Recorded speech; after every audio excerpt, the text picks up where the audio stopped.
Live करतो मी, live करतो. मध्ये ठेवा, मध्ये ठेवा. उठू नका मध्ये. रोलिंग रोलिंग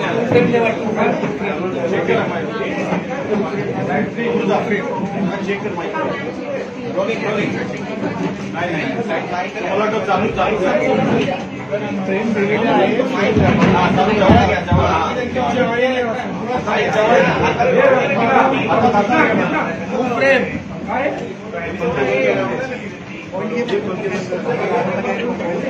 कृष्णा तिथून फॅन बंद कर सर्व.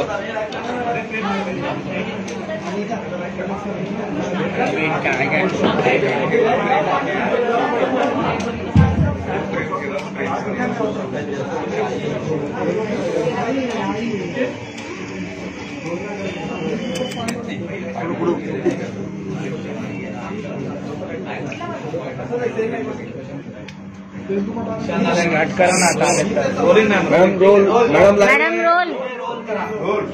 भाऊ येतोय, बाई येतात. त्यांची वाट बघायची का सुरू करायचं? लाईव्ह केलं. ऑन एअर गेलं. सगळ्यांना नम्रतापूर्वक नमस्कार. इतक्या मोठ्या संख्येने तुम्ही सगळेजण आलात, शॉर्ट नोटीसवर आलात, मनापासून धन्यवाद. तुम्हा सगळ्यांना आज आपण इथे का जमलोय हा विषय माहिती आहेच आहे. बीड जिल्ह्यातील माननीय आमदार श्री सुरेश धस यांनी काल प्रसार माध्यमांशी बोलताना जी काही टिप्पणी केली त्या संदर्भात तीव्र निषेध व्यक्त करण्यासाठी आज मी तुम्हा सगळ्यांसमोर आलेली आहे.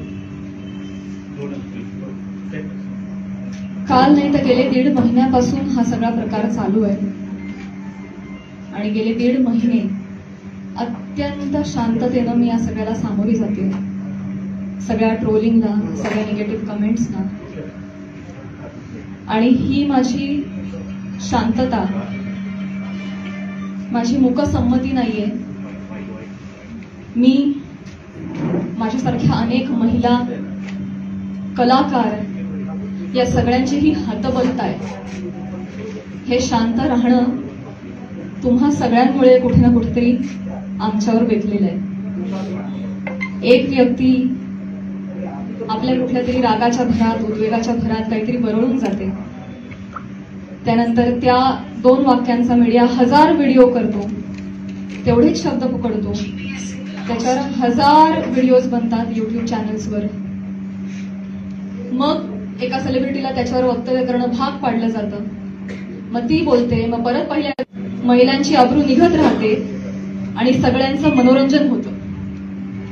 हे होऊ नये, सगळ्या समाज माध्यमांसमोर ही चिखलफेक होऊ नये म्हणून मी यात पडले नाही. मी शांत बसणं हा पर्याय स्वीकारला. या गटारात मी दगड टाकणं योग्य समजलं नाही. ऑल्सो मला असं वाटलं की हा विषय इतका खोटा आहे, ही गोष्ट इतकी धादांत खोटी आहे, त्याला काही बेस नाही. एका सांस्कृतिक कार्यक्रमामध्ये सत्कार स्वीकारताना काढला गेलेला एक फोटो, ती आमची एकमेव भेट, धन्यवाद, हा एकमेव संभाषण, एक शब्द, याच्यावरून एवढी आवई उठावी, त्याला मी का प्रत्युत्तर देऊ? जेव्हा त्या गोष्टीवर मी भाष्य करते, 10 लोकांपर्यंतची गोष्टी 1000 लोकांपर्यंत पोहोचतात. ती जर गोष्ट खोटीच असेल तर ती किती काळ टिकणार, त्या गोष्टीला आपण किती महत्व द्यायचं? म्हणून मी त्या गोष्टीकडे दुर्लक्ष केलं. शांत बसणं मी योग्य समजलं आणि याला भरपूर साथ होती ती मी ज्या व्यक्तींबरोबर काम करते, ज्या संचाबरोबर काम करते, माझं कुटुंब, माझा मित्रपरिवार, सगळे आप्तेष्ट, महाराष्ट्रातली जनता, प्रेक्षक ज्यांचं प्रेम आहे माझ्यावर. कोणीही माझ्यावर एका शब्दानेही कधी शंकेच्या दृष्टिकोनातून पाहिलं नाही, कधीही मला विचारलं देखील नाही. प्रत्येक जण भेटला त्यावेळी हे म्हणाला, प्राजक्ता योग्य करतेस, शांत राहा, धीरानं सामोरी जा. या अशा अवया उठतात आणि निघून जातात, सरपास होतात. तू शांत राहा, धीरानं सामोरे जा. ह्या सगळ्यांचा माझ्यावरचा विश्वास नाही. मी आधी पूर्ण करेन माझं. माईक मध्ये सर्व इको होतो, त्याच्यामुळे तुम्ही फक्त माईक तुम्ही बेटर राहील ते. Sorry for interrupt.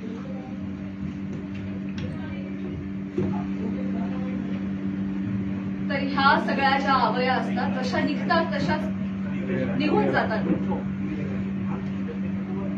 असं सगळं असल्यामुळे आणि या सगळ्यांचा पाठिंबा आणि माझ्यावरचा विश्वास इतका दांडगा होता की माझ्यासाठी अत्यंत जमेची बाजू होती. त्यामुळे मला माझ्या चारित्र्यावरचं एक्सप्लेनेशन द्यायला समोर यावं अशी गरजच वाटली. आज ही वेळ येते ती अत्यंत नामुष्की आहे आणि ती वेळ आली आहे कारण एक लोकप्रतिनिधी याच्यावर टिप्पणी करतात. एखादी रुमर आहे, रुमरचंही खरं त्याला स्थान नाहीये, पण एखादी असंच उठलेलं वावटळाविषयी जेव्हा लोकप्रतिनिधी, जे लोक ज्यांना आपण जनतेनं निवडून दिलंय, आपले प्रश्न विधिमंडळात जाऊन त्यांनी आपले प्रश्न मांडावेत, आपल्यासाठी न्याय मागावा, आपल्या हक्कांचं रक्षण करावं, आपलं रक्षण करावं, अशी ज्यांच्याकडून आपली अपेक्षा आहे, अशी मंडळी जेव्हा आपल्यावर चिखलफेक करतात तेव्हा ही गोष्ट गांभीर्यानं घेण्याची वाटली मला. आणि म्हणूनच आज मी तुम्हा सगळ्यांसमोर आले. काल जर हे असं बोलले नसते तर मी तशी शांत बसले होते आणि मी याच्यावर कधी भाष्य केलं नसतं. पण काल त्यांनी ते वक्तव्य केल्यामुळे मला आज तुम्हा सगळ्यांसमोर यावं लागलं. कारण जेव्हा एक लोकप्रतिनिधी असतो तो हजारो लाखोंचं नेतृत्व करतो, लाखो जनता त्यांच्या विचारांना फॉलो करते. जेव्हा ते बोलतात तेव्हा त्यांची विचारधारा लाखोंची विचारधारा होते. ते त्या गोष्टींवर कुठेतरी ठसा उमटवतात आणि खरी आहे असं भासवतात. तेव्हा मात्र ही फार गंभीर बाब होऊन जाते. माझा एक बेसिक प्रश्न आहे सुरेश धस साहेबांना.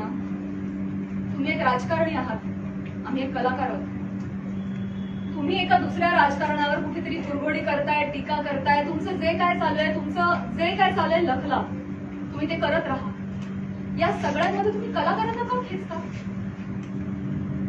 आम्हा कलाकारांचा ह्याच्यामध्ये काय संबंध? काय बीडमध्ये काहीतरी कायदा सुव्यवस्थेचा काही प्रश्न निर्माण झालेला आहे, त्याच्यावर भाष्य करत असताना कलाकारांवर गाडी का घसरते? ते इव्हेंट मॅनेजमेंट विषयी काहीतरी सांगत होते की यांच्याकडून शिकावं इव्हेंट मॅनेजमेंट. मान्य, पण मग महिला कलाकारांचीच का नावं येतात का? परळीला कधीच कोणी पुरुष कलाकार गेला नाही का हो कार्यक्रमाला? त्यांची नावं का नाही येत? इव्हेंटमॅनचं तुम्हाला जर एक उदाहरण द्यायचं आहे तर पुरुष कलाकारांची नावं घ्या ना.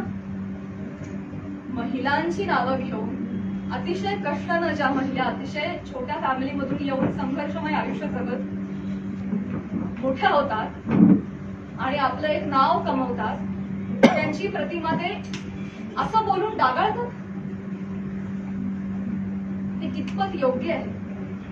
तुम्हाला उदाहरण द्यायचं, तुम्ही पुरुष कलाकारांची नावं घ्या, पण त्यांनी तसं केलं नाही. त्यांनी त्यांच्या वैयक्तिक स्वार्थासाठी फिल्म इंडस्ट्रीमध्ये काम करणाऱ्या महिलांची नावं घेतली, त्याचा वापर केला, गैरवापर केला.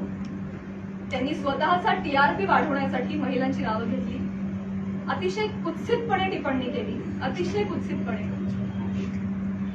एक कलाकार म्हणून वेगवेगळ्या शहरांमध्ये जाणं,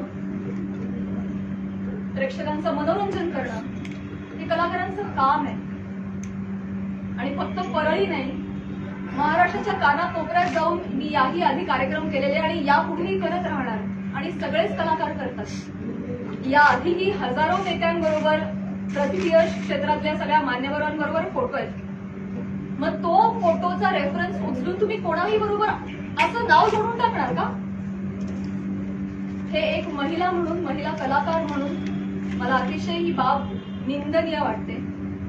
महाराष्ट्रातल्या राजकारण्यांना हे कृत्य शोभत नाही. पण ते जे बोललेत ते इतकं कुत्सित आहे.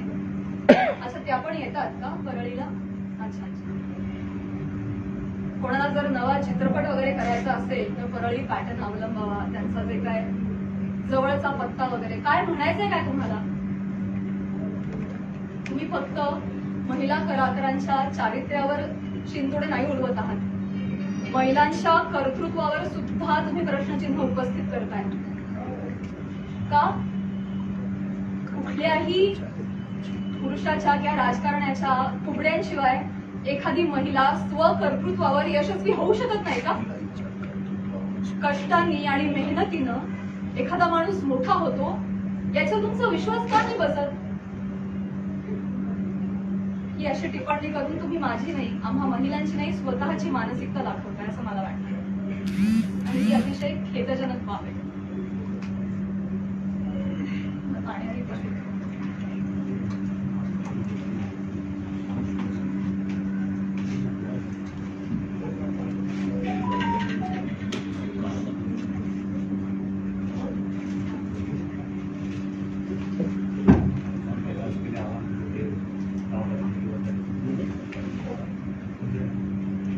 महिलांची अब्रू, स्पेशली फिल्म इंडस्ट्री मधल्या महिलांवर फार सॉफ्ट कॉर्नर, फार सॉफ्ट टार्गेट, कोणीही यावं, पटकन नावं घेऊन जावं. तुम्ही तुमच्या राजकारणासाठी मी विनंती करते, तुमच्या वैयक्तिक राजकारणासाठी तुम्ही फिल्म क्षेत्रात मधल्या महिलांच्या नावाचा गैरवापर करणं बंद करावं अशी मी त्यांना विनंती करते. आणि ज्या कुत्सितपणे त्यांनी टिप्पणी केली आहे, या सगळ्या गोष्टीचा प्रसार माध्यमांसमोर भाषा पिकवण्यासाठी त्यांनी उपयोग केलेला आहे, हे वागणं महाराष्ट्रातल्या राजकारण्यांना शोभत नाही. ही अतिशय निंदनीय बाब आहे.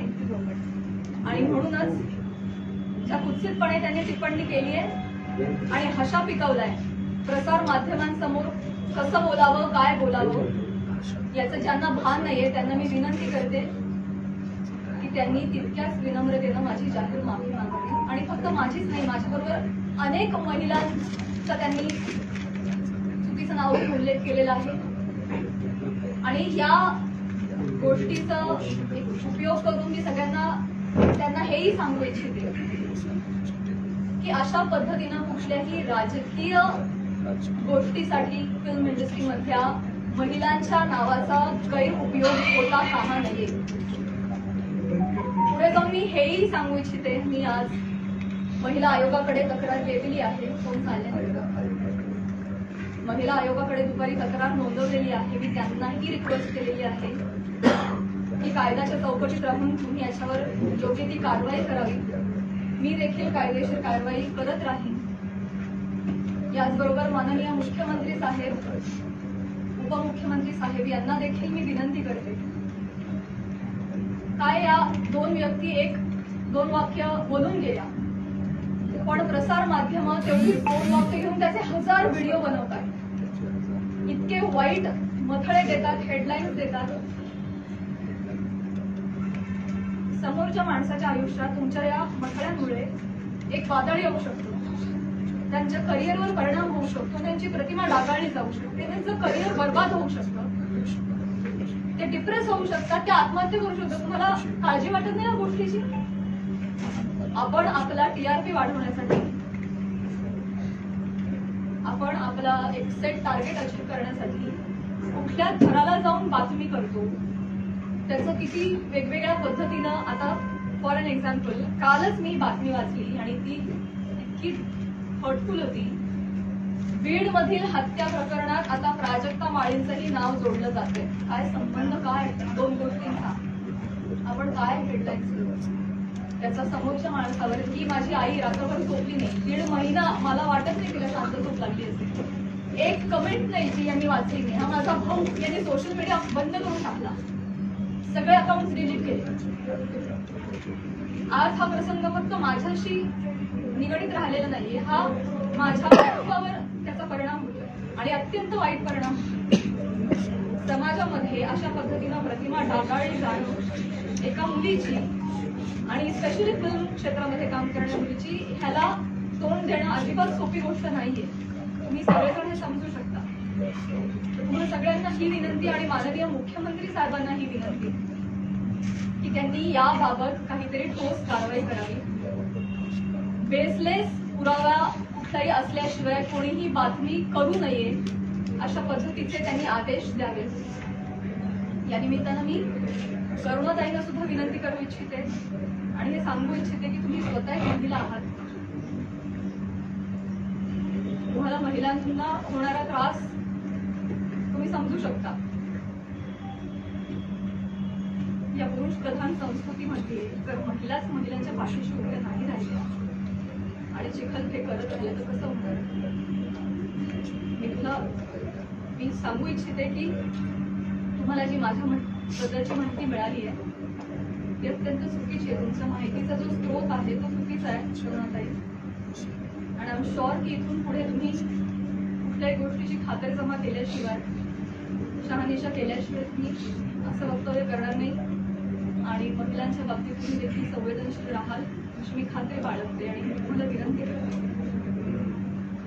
आणि मुख्यमंत्री साहेबांनाही विनंती करते की एका कार्यक्रमातला एका मंत्र्याबरोबरचा एक फोटो याच्यामुळे इतकं वादंग उठावं आणि इतकी आवई उठावी आणि त्याच्यावर हजारो न्यूज पोर्टल्सनी, युट्यूब चॅनल्सनी ह्याच्या न्यूज बनवाव्यात आणि वाटेल तसे ते लाईक्स आणि सबस्क्रिप्शन वाढवत राहावे. त्यांना भीती नाहीये की याच्यावर कोणीही काहीतरी ऍक्शन घेईल म्हणून ते हे करतायत.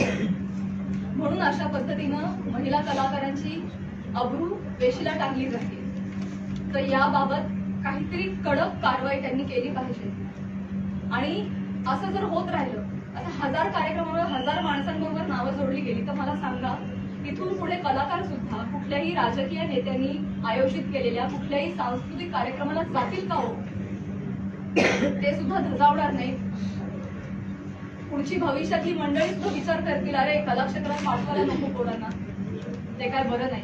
आमचं कलाक्षेत्र बदनाम नाहीये, ही सगळी मंडळी त्याला बदनाम करतात. आम्ही मनोरंजन करण्याचं काम करतो, तुम्ही आमची नावं मनोरंजनासाठी वापरता, स्वार्थासाठी वापरता, स्वतःचा TRP वाढवण्यासाठी वापरता. हे अत्यंत चुकीचं आहे.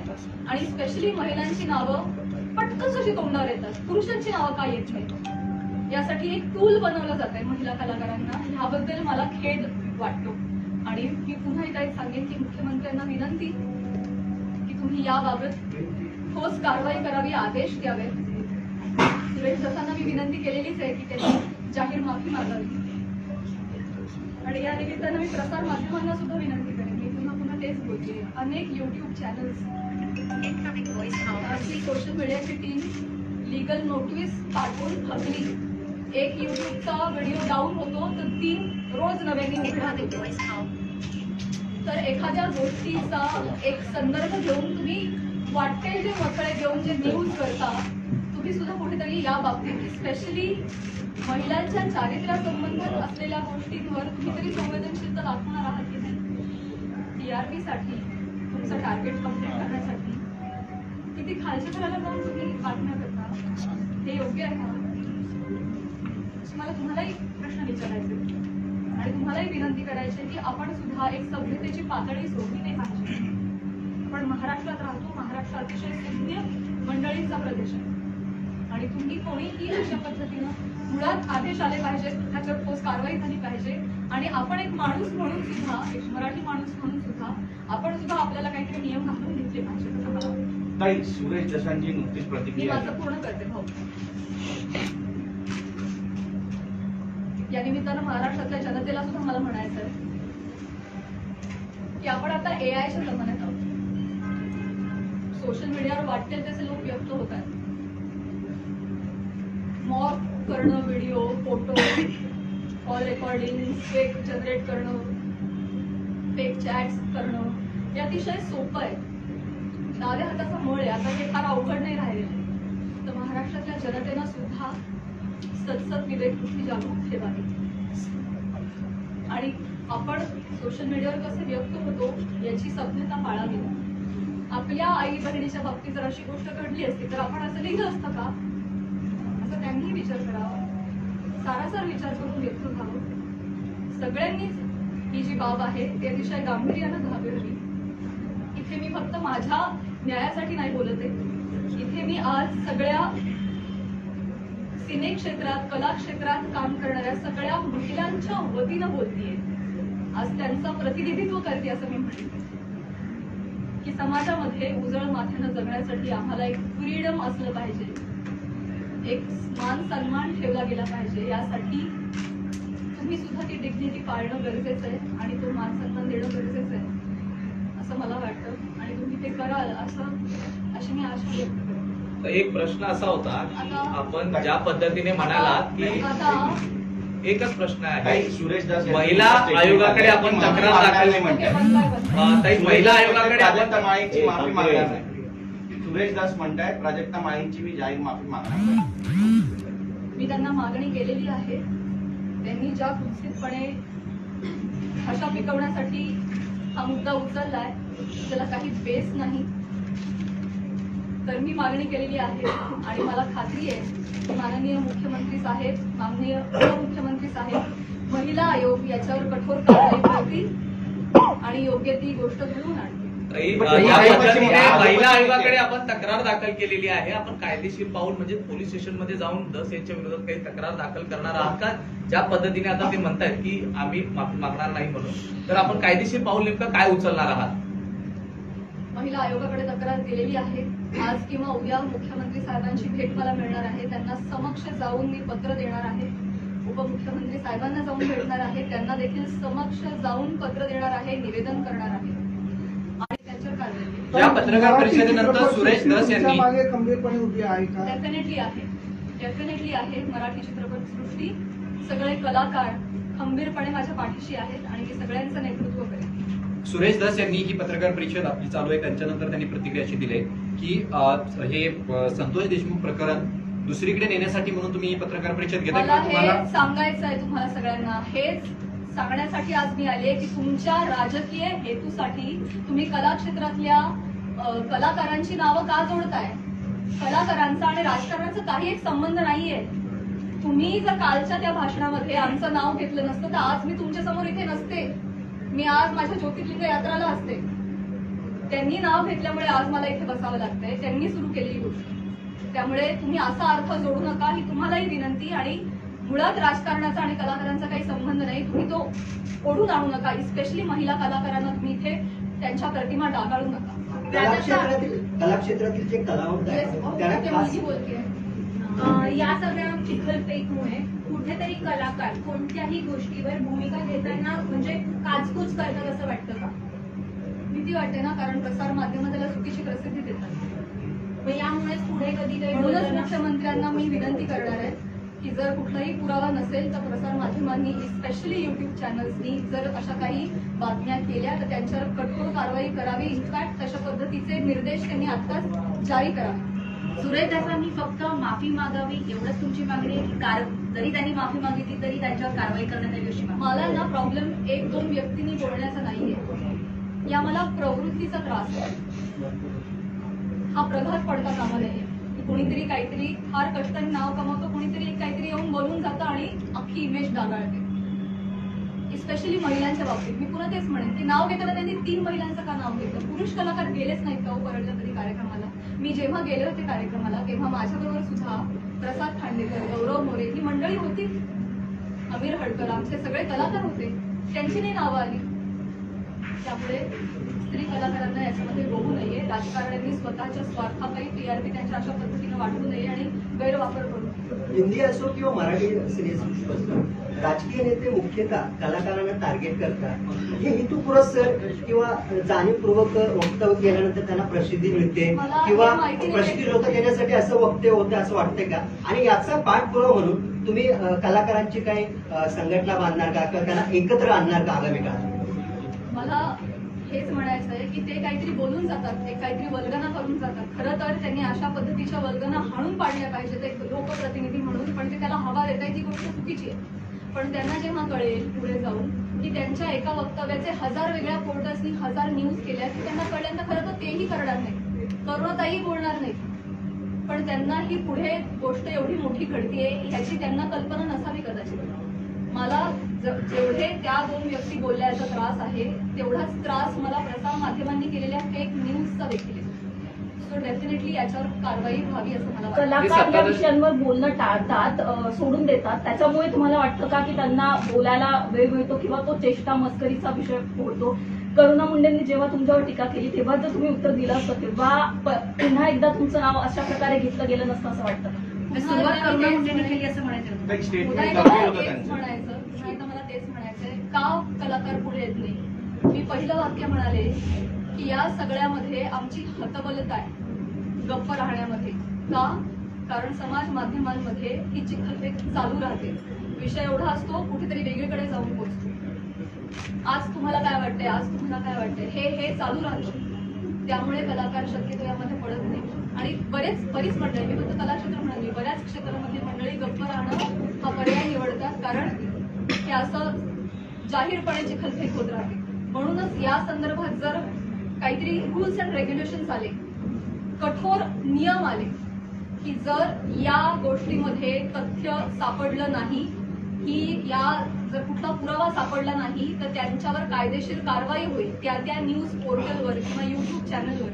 असा जर आपल्याकडे नियम आला ना तेव्हा जाऊन हे बंद होणार. तर असा नियम काढावा हीच विनंती आहे माझी मुख्यमंत्री साहेबांना. ते पण तुम्हाला जाणीवपूर्वक टार्गेट केलं जात आहे. नाही, त्यांनी माफी नाही मागितली तर पुढची भूमिका काय असेल? मला हा नियम आणायचा आहे. मला या निमित्तानं प्रसार माध्यमांमध्ये जे काय न्यूज होतात त्याला पुराव्यांची जोड नसेल तर तुम्ही ते करू नका, केलं नाही पाहिजे. ते खोटं आढळल्यास कायदेशीर कारवाई होईल अशा पद्धतीचा नियम आला पाहिजे. हे माझं खरं उद्दिष्ट ते झालं. असंही म्हणाल की मुंबईत जाऊन मी बोलणार आहे प्राजक्ता माळींसोबत. स्वागत आहे.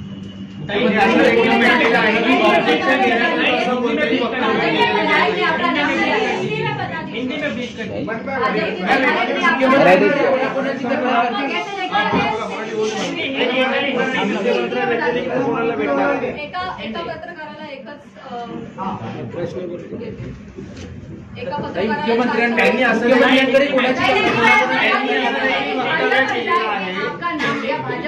आपका नाम लिया है जिस पर आप आज मराठी होऊन जाऊ द्या ताई. चालू है ना, एक थोड़ा एक्सप्लेन होते ना, क्या बताएंगे इस पर? सगळ्यात शेवटी हिंदी बोलू, मराठी त्यांनी आत्ताच असं देखील म्हटलंय की मी असं नाही, मी नाही विचारलं. नक्की विचारलं.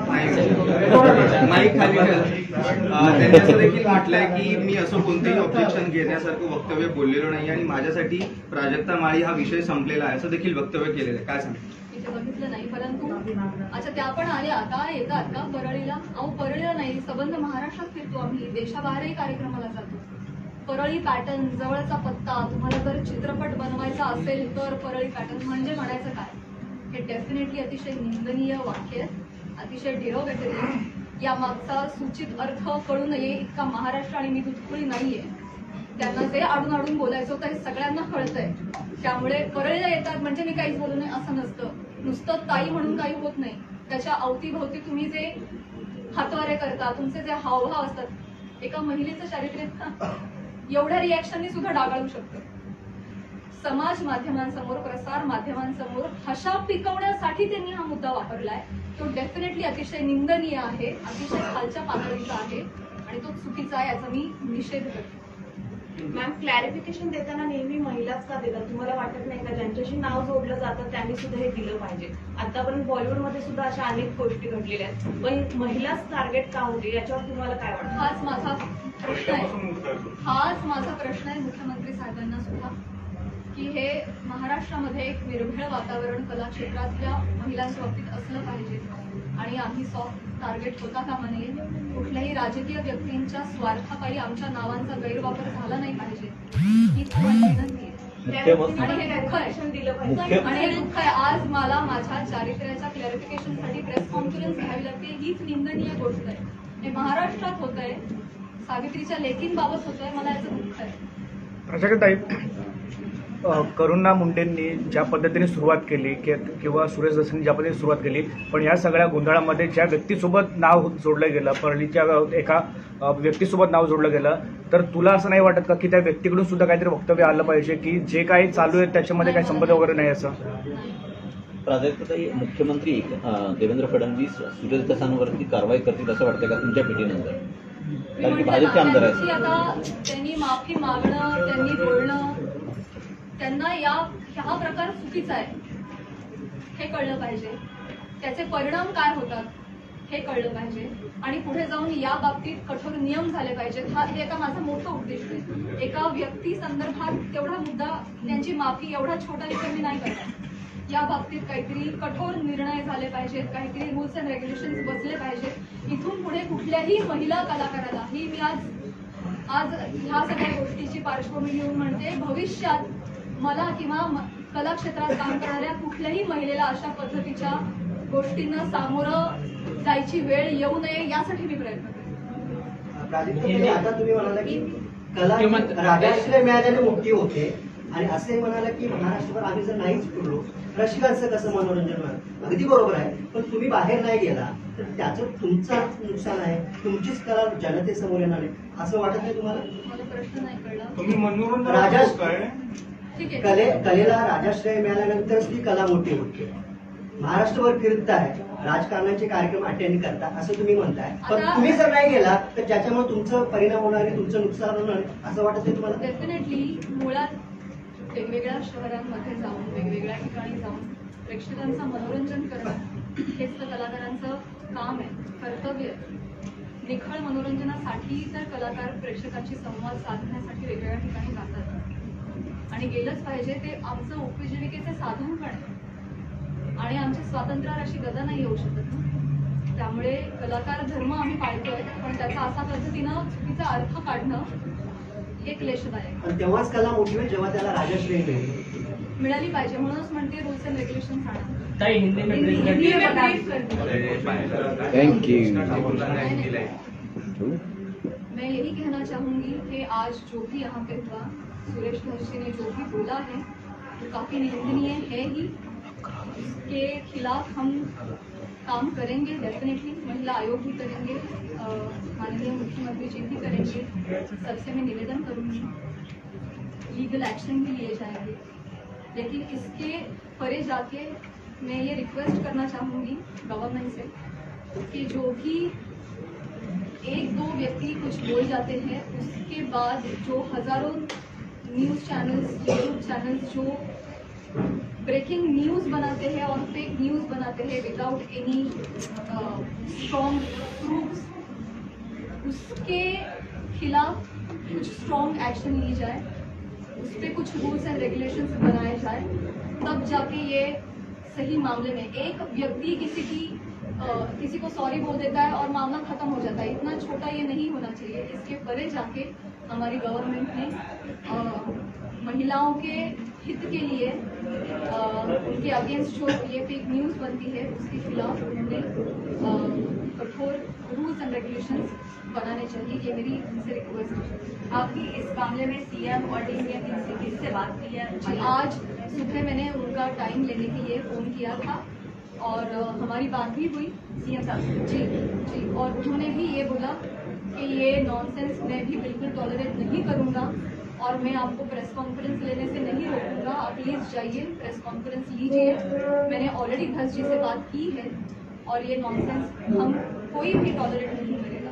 और मैं आमने सामने जाके भी उनसे ये बात करूँगी. कार्रवाई करने का उन्होंने कोई आश्वासन दिया है सीएम? मैं बोलूँगी कि कार्रवाई क्या होता है. एक व्यक्ति सॉरी बोल के निकल गया, इतना छोटा ये नहीं होना चाहिए. ये आगे जाके हो ही नहीं, इसलिए कुछ कार्रवाई होनी चाहिए. आपने महिला आयोग में भी शिकायत की, अपनी शिकायत में आपने क्या मांग की? इस पे कार्रवाई होनी चाहिए और इस पे रूल्स एंड रेगुलेशंस बिठाने चाहिए, ये भी लिखा है. क्या सोशल मीडिया पे आपको बहुत परेशान किया जा रहा है, उस पर भी आपने बात की? मैंने ये बोला अभी, महाराष्ट्र के सारे जनता को मैंने अपील किया है कि हम भी एक डिग्निटी मेंटेन करें. क्या लगता है प्राजक्ता जी आपको क्यों टारगेट किया जा रहा है? कुछ टारगेट नहीं किया. सुरेश दत्त कह रहे हैं कि वो माफी नहीं मांगेंगे, इस पर आपको क्या कहना है?